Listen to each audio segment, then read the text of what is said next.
Howdy, friends. Steve DePaul here at the Rose Realty team with this week's real estate vlog for North Texas.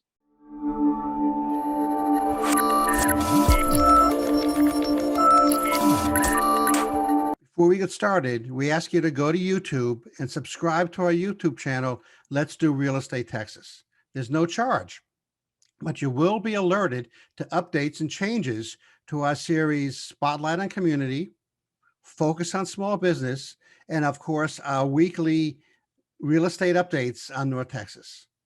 Thank you. Let's get started. Today's topic, 4.5 common staging mistakes.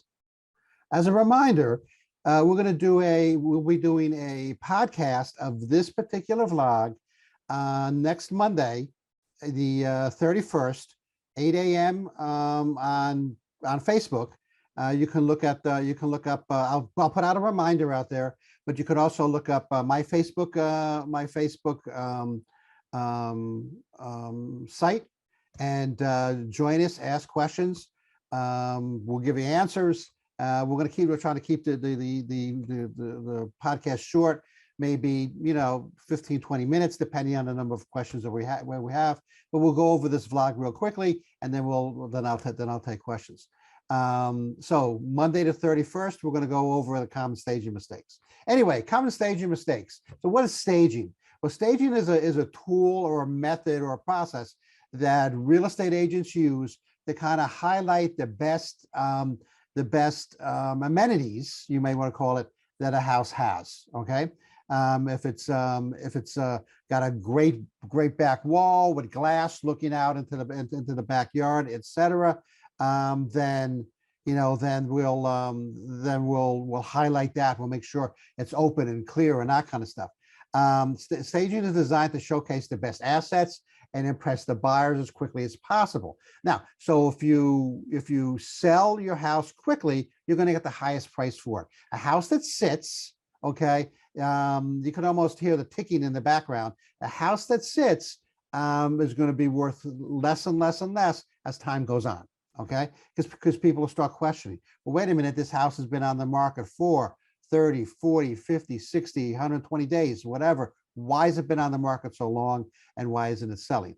If we stage it correctly, that's one of the tools that we as realtors are able to use to help a house sell quickly and for the highest price possible. So one of the common mistakes is not using staging at all. Well, why? Well, as number one real estate agents and as the stagers that we employ to help stage a house, we're aware of the trends. We're aware of what's selling and what's not selling and why. We're aware of the amenities and what we want to highlight to the specific demographic that we're going after, to say, hey, this is exactly what you're looking for. We got a lot of storage, we got a lot of outdoor space, we've got hardwood floors, whatever. We're going to highlight those things in the staging, which is then going to lead to pictures. Okay. But in the staging, we're going to highlight the things that are important in today's market, into the demographic that we're going to go after. And then we're going to highlight those things, and those people are going to be drawn to the house and then drawn to making an offer on the house. Do-it-yourself staging.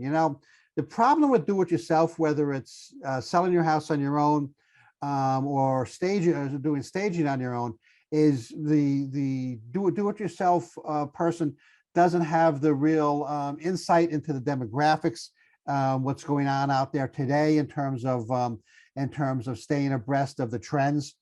They don't have access to potentially additional furniture that we may want to bring in, to the house to stage it, and or movers. They don't have access to the movers to move stuff out and put stuff in storage. Those kinds of things. Hey, let me be honest with you.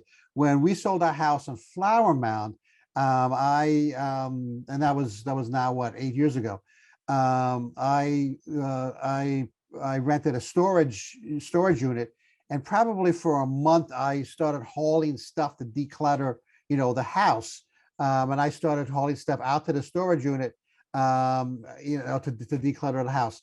And then we brought in a stager. So we got a real estate agent and a stager, and the stager came in and said, move this stuff out. I spent probably another 2 weeks moving stuff out on my own. moving stuff out and putting it in the storage unit. So even as far as I went, in that month to declutter and declutter the house, the stager comes in and says we've got to move these things out as well. So the do-it-yourselfer doesn't have the eye, doesn't have the professional slant in order to stage the house, properly.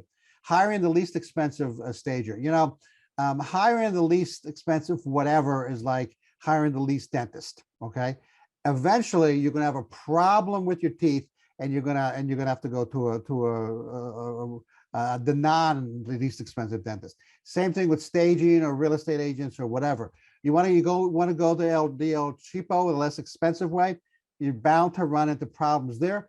The stager or the real estate agent, whoever, is least expensive for a reason. Okay, they can't get business, and so they're lowering their prices. The stagers that we use, you basically have market values. Market values in terms of their pricing. They understand what the market out there is, the demographic out there, and they price themselves accordingly. Okay, and that's the ones that we use. By the way, the Rose Realty team pays for the staging.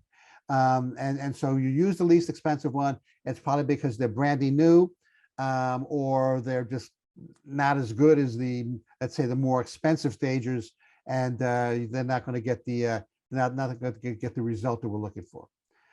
Giving the seller veto power over the staging design. This is sort of a tough one, right? Because it's your house, okay, and you're trying to sell it, but again, it's your house.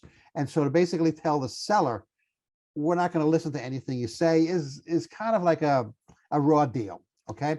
But here's the truth. Okay. The stager and the real estate agent know the environment, know the market, know the demographic that we're going after. Okay. And know how to stage the house properly. There are all kinds of, and it could be even little things, that the stager has an eye on. I remember not long ago we sold this house where this guy was a decorated veteran. Happened to be of the Navy. Okay, decorated Navy veteran, and had medals and plaques and all the pictures and all those kinds of things. And what the stager said is, could you take these things down? Right. Well, it's medals of his career and his achievement and his service to the country. And he was kind of cheesed off about that. And I didn't blame him for a second. But what the stager's comment was, we don't want to have a conversation about the military or about service or those kinds of things. What we want to have a conversation about is the space that's available inside this family room, or this great room, and we want that to sell. And we don't want to be sort of sidetracked by this guy's medals and those kinds of things. And I got it then, even though I sort of disagreed with, we moving this guy's medals. We did in the household in a short period of time. Failing to define the target market is important. It's the demographic that I've been talking about, right? So failing to define the target market means we don't know who we're going after. We don't know who our demographic and our target market is. And so if we're going after first-time home buyers, okay, we want to bring out some of the higher end stuff, right?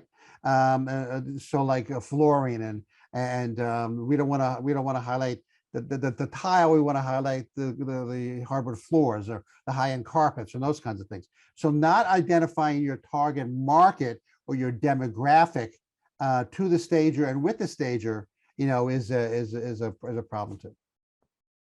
So I hope that was kind of helpful. That's what our stagers, the stagers that we employ, the kind of the formula, if you will, that they follow in terms of the demographics and staging and bringing out the highlights and the important things about the house. Next week we're going to talk about common for sale by owner mistakes. I've got a book on this, ladies and gentlemen. I actually wrote a book on this, ladies and gentlemen. And so next week, common for sale by owner mistakes. This is Steve DePoe with the Rose Realty team. I'm going to bounce.